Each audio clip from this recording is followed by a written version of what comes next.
আসসালামু আলাইকুম রহমতুল্লাহ। সৌদি আরব থেকে বলছি, আমি একজন প্রবাসী ভাই। আজকে বাংলাদেশের দ্বিতীয় মুক্তিযুদ্ধের স্বাধীনতা দিবস, দ্বিতীয় স্বাধীনতা দিবস আমাদের। আলহামদুলিল্লাহ, 15 বছর অনেক রক্ত দিয়ে, অনেক সংগ্রাম করে বাংলাদেশের মানুষ আজ এই স্বাধীনতা পেল। দেশবাসী সবাইকে এবং ছাত্র আন্দোলনকে আমরা প্রথম থেকেই স্বাগতম জানিয়েছি, সাপোর্ট করেছি। আমরা অবশ্যই খুশি, এই আনন্দ ভাষায় প্রকাশ করা যায় না। আলহামদুলিল্লাহ রাব্বিল আলামিন।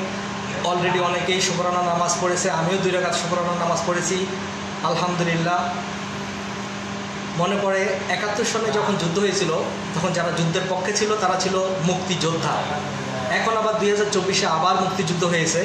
তো এখনও যারা এই মুক্তিযুদ্ধে অংশগ্রহণ করেছে এবং দেশকে স্বাধীন করে দিল, আলহামদুলিল্লাহ। এই আন্দোলনে যারা অংশগ্রহণ করেছে তারা 2024-এর দ্বিতীয় মুক্তিযোদ্ধা। তো 71 সনে যারা মুক্তিযুদ্ধের বিরুদ্ধে কাজ করেছিল তাদেরকে আমরা কি বলতাম? রাজাকার বলতাম। 50 বছর ধরে আমরা শুনে আসছি রাজাকার রাজাকার রাজাকার। এখন যে বাংলাদেশ আবার স্বাধীন হলো, এখন যে মুক্তিযোদ্ধা যারা স্বাধীন করলো তারা, তো যারা এই স্বাধীনতার বিপক্ষে তাদেরকে আমরা কি বলবো? তাদেরকে কি আমরা রাজাকার বলবো? আমাদেরকে ভুলে গেলে চলবে না বেগম খালেদা জিয়ার কথা।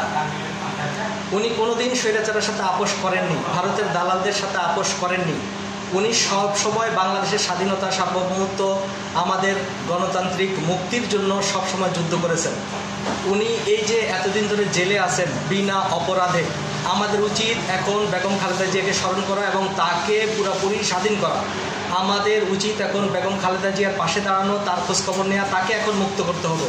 চলুন আমরা বেগম খালেদা জিয়াকে এখন মুক্ত করি।